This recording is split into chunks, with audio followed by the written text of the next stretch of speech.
예스이민 채널의 뉴스 진행자 앵커 김다연입니다. 한 주간 미국 뉴스를 알려드리겠습니다. 연방 이민당국은 범죄를 저지른 이민자 또는 불법 체류자를 겨냥한 5일간의 작전 일환으로 남부 캘리포니아에서 200여 명의 사람들을 체포했다고 미국 관리가 지난 5월 26일 밝혔습니다. 체포는 수요일에 끝났으며 이민 및 세관 집행국이 주도했습니다. 이민세관 집행국의 성명서에 따르면 체포된 188명 중 90% 가까이가 이전에 유죄 판결을 받았습니다. 이민세관 집행국에 따르면 이들은 대부분 남성이며 대다수의 146명이 멕시코 출신이었습니다. 다른 이들은 엘살바도르, 과테말라, 아르메니아, 온두라스, 러시아, 태국, 베트남, 유고슬라비아, 캄보디아, 필리핀 출신입니다. 이것은 도널드 트럼프 행정부가 취한 유사한 단속의 추세에서 가장 최근의 것입니다. 캠페인 트레일에서 선출된 후에는 범죄 기록이 있는 300만 명의 서류미비 이민자들을 추방할 계획이라고 밝혔습니다. 로스앤젤레스 집행 및 철거 현장 사무국장인 데이비드 마리는 성명서를 통해 이 사람들을 추방한다면 우리는 모든 사람들에게 더 안전한 공동체를 만들고 있다고 말했습니다. ICE는 트럼프가 취임한 이래 전국에서 4만 1,000명이 넘는 사람들을 체포했다고 말했습니다. 이는 2016년 같은 기간에 비해 거의 40% 증가한 추세입니다. 도널드 트럼프 대통령 취임 이후 이민 서류 승인은 줄어든 반면 기각과 계류는 크게 늘어난 것으로 나타났습니다. 이민서비스국이 최근 공개한 2016년에서 2017년 회계년도 2분기 주요 이민 신청서 처리 현황에 따르면 가족이민과 취업이민 모두 전년도 같은 기간과 비교해 접수는 늘어난 반면 승인은 줄었고 대신 기각과 누적 계류 건수는 급증한 것으로 분석됐습니다. 이에 따라 트럼프 행정부가 합법이민 빗장 걸기에 본격 착수한 것이 아니냐는 우려도 나오고 있습니다. 세부적으로 보면 가족이민 청원의 경우 올해 들어 석 달간 23만 4,844건이 접수되면서 버락 오바마 행정부 시절인 전년도 같은 기간 20만 8,044건보다 26,800건이 급증했습니다. 가족이민 영주권 적체 건수도 같은 기간 20만 3,650건에서 29만 2,086건으로 9만 건이 급증했습니다. 취업이민 건수는 전년도와 비교해 다소 줄거나 크게 늘지는 않았지만 기각과 계류 건수가 증가하면서 가족이민과 같은 적체 현상을 나타냈습니다. 취업이민 청원 접수는 2016년 34,234건에서 2017년 32,834건으로 1,400건이 줄었습니다. 하지만 승인 건수는 34,341건에서 32,365건으로 1,900건이 줄면서 접수 건수보다 더 큰 감소폭을 나타냈습니다. 반면 기각은 2,085건에서 2,568건으로 23%가 급증했고 누적 계류 건수도 43,124건에서 55,580건으로 12,000건 이상이 크게 늘어난 것으로 적재됐습니다. 취업이민을 통한 영주권 신청서 접수는 건수에서는 별 차이가 없었지만 승인 케이스는 오바마 행정부 시절보다 1,400건이나 줄어들었습니다. 하지만 기각은 300건 가까이 늘었고 계류 건수도 13만 8,300건으로 전년보다 14,000건가량 증가했습니다. 미 샌프란시스코 법원이 12일 이슬람 6개국 국민들의 미국 입국을 규제하는 도널드 트럼프 대통령 정부의 여행 규제 행정명령에 대해 연방 이민법을 위배한 데다 이들 국가 국민들의 미입국을 규제할 타당한 이유가 없다는 이유로 저지하며 트럼프 대통령에게 다시 한번 타격을 가했습니다. 항소법원 판사 3명은 이날 만장일치 의견으로 트럼프의 여행 규제 명령을 불법으로 판결했습니다. 이는 3주가 채 못 되는 사이에 트럼프 대통령에게 주어진 두 번째 심각한 타격입니다. 항소법원은 선거운동 당시의 발언들을 분석할 필요조차 없다며 헌법을 검토할 것도 없이 이민법만 보아도 트럼프 대통령의 여행금지 명령은 불법이라고 판결했습니다. 재판부는 이민은 대통령이라 할지라도 개인이 마음대로 결정할 문제가 아니며 대통령의 권한도 법의 결정과 헌법의 규정에 종속될 수밖에 없다고 말했습니다. 재판부는 이어 한마디로 여행금지 명령은 6개국 국민들의 입국이 미국의 국익을 해치기 때문에 입국을 금지해야 한다는 합리적 근거를 제시하지 못하고 있다고 결론 내렸습니다. 재판부는 또 미국의 난민 수용 프로그램을 중단하려는 트럼프 대통령의 계획 역시 계속 차단할 것을 판결했습니다. 재판부는 대통령의 계획을 실행하려면 먼저 의회와 협의를 거쳐야만 한다고 밝혔습니다. 트럼프 대통령은 지난 1월 말 여행금지 명령을 내렸지만 법원에 의해 저지당하자 지난 3월 6일 수정행정명령을 발표했지만 또다시 잇따라 위법 판결을 받고 있습니다. 2015년에서 2016 회계년도에 영주권을 신청했다가 거절을 당한 가장 흔한 사유는 이민청원 자격 미달인 것으로 나타났습니다. 국무부가 최근 발표한 2015년에서 2016 회계년도 이민, 비이민, 비자 기각 통계에 따르면 영주권 신청 시 이민청원 자격 미달이 28만 7,802건에 달해 기각 사유 적발 케이스 가운데 가장 많았습니다.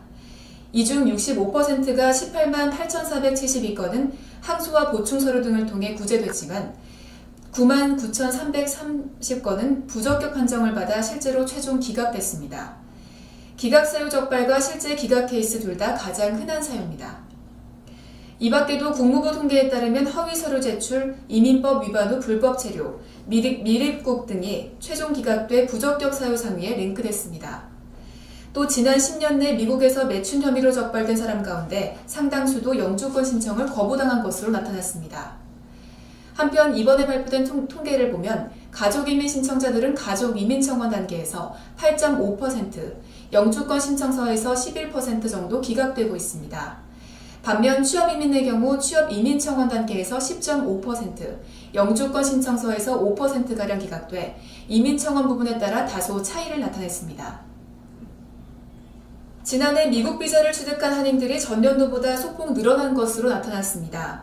국무부가 최근 공개한 2015년에서 2016 회계년도 출신국가와 비자 종류별 비이민자 취득 현황에 따르면 이 기간 비자를 취득한 한국인은 77,370명으로 전년도 73,402명보다 5.4% 증가했습니다. 특히 2008년 비자 면제국으로 지정된 후 비이민자 취득 한인은 매년 1만 명 안팎씩 감소해왔으나 지난해 7년 만에 처음으로 증가세로 들어섰습니다. 비이민자 취득 한인 수 추이를 살펴보면 2007년에서 2008 회계년도에는 38만 9,287명을 기록했는데 무비자 입국 시행 후 12만 2,370명을 3분의 1 수준으로 줄었습니다. 비이민자 취득 한인 수를 살펴보면 2007년에서 2008 회계년도에는 38만 9,287명을 기록했는데 무비자 입국 시행 후 12만 2,370명으로 3분의 1 수준으로 줄었습니다. 비자 유형별로 살펴보면 유학생 비자를 받은 한인이 28,491명으로 가장 많았습니다. 하지만 전년도 3만 565명보다는 6.8% 줄어들면서 3만 명 아래로 떨어진 것이 눈에 띕니다. 그 다음으로는 교환연수 비자로 1만 4,077명의 한인이 취득해 전년도 1만 3,390명보다 5.1%가 늘었습니다. 출장 또는 관광을 위해 발급받는 관광비자의 경우 지난해 1만 3,378명으로 전년도 8,004명보다 61.1%나 급증했습니다. 반면 주재원 비자는 4,580명에서 4,047명으로 11.6%, 전문직 취업 비자는 3,945명에서 3,654명으로 7.4%가 줄어들었습니다. 무역 투자 비자를 받은 한국인도 2,406명에서 2,320명으로 소폭 감소했습니다. 한인들이 최근 많이 이용하고 있는 특기자 비자 취득은 지난해 657명으로 전년도 410명보다 200명 이상, 예체능 비자 취득자는 736명으로 150명이 늘었습니다. 종교 비자는 지난해 453명으로 전년도와 비슷한 규모를 보이고 있습니다. 스템, 즉 과학, 기술, 공학, 수학 분야의 박사학위 취득 외국인은 전문직 취업 H-1B 비자와 취업 영주권 연간 쿼터에서 제외하는 내용의 법안이 연방하원에 재상정됐습니다. 공화당의 에릭 폴슨과 민주당의 마이크 퀴글리 의원이 최근 발의한 초당적 법안인 이 법안은 박사학위 취득자 출국 방지 법안 스테이플 법안으로 불립니다. 고급 인력의 해외 유출을 막겠다는 것이 골자입니다. 법안은 현재 연 6만 5천 개로 제한되어 있는 H-1B 비자 개수에서 박사학위 취득자는 적용을 받지 않도록 하고 있습니다. 또 1에서 5순위까지 배정된 14만 개의 취업이민 연간 영주권 쿼터에도 포함되지 않습니다. 폴슨 의원은 25일 보도자료에서 전 세계의 우수 인재들을 미국에서 교육시켜 우리의 경쟁국가로 내보낸다는 것은 말이 되지 않는다고 법안 상정 취지를 발표했습니다. 2017년에서 2018년 회계년도 H-1B 비자 사전 접수는 23만 3천 명의 신청자가 몰려 3대 1가량의 경쟁률을 나타내기도 했습니다. 3명 중 2명은 추첨해서 탈락한 것입니다. 이 중 박사학위 취득 신청자의 비율은 공개되지 않았습니다. 이 법안은 2014년에서 2015 회계년도에도 하원에 상정됐으나 통과되지 못해 이번에 다시 추진되는 것입니다. 한편 도널드 트럼프 대통령은 지난달 현행 H-1B 비자 발급 규정을 전면 재검토하고 개선안을 마련하려는 내용의 행정명령에 서명한 바 있습니다. H-1B 비자는 대학원 이상의 임금을 많이 줘야 하는 고임금 기술자에게만 발급해 미국 내 젊은 인력의 취업 기회를 확대해야 한다는 것이 트럼프 대통령의 주장이었습니다.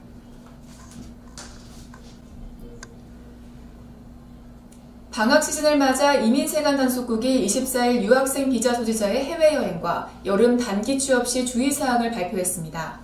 IC는 F1 비자 소지자는 여름방학이나 스프링 브레이크 등 학교에 나오지 않을 때라도 반드시 신분을 유지해야 한다고 강조했습니다. 또 유학생들은 해외여행을 하기 위해 출국 전 학교 담당자를 만나 자신이 다니는 학교가 유학생 교환 정보 시스템에 인가를 받았는지 등을 반드시 확인해야 한다고 말했습니다. 다음은 캐나다 뉴스입니다.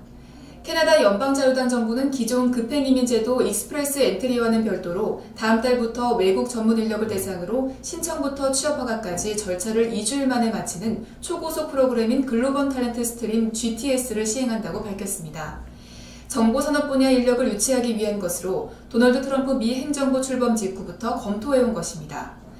이와 관련 정보산업협회 측은 트럼프 행정부가 취업비자 프로그램 H-1B를 제안하고 있어 미국행 인력들을 캐나다로 이끌어오는 효과를 거두게 될 것이라고 지적했습니다.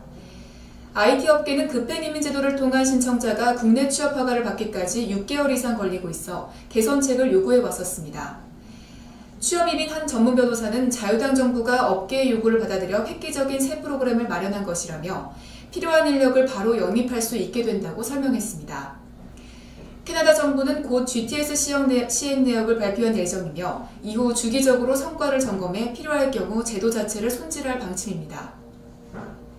이에 대해 신민당 측은 한시적인 취업 허가만을 내줄 것이 아니라 궁극적으로는 영주권 자격도 부여하는 전향적인 발상이 필요하다고 강조했습니다.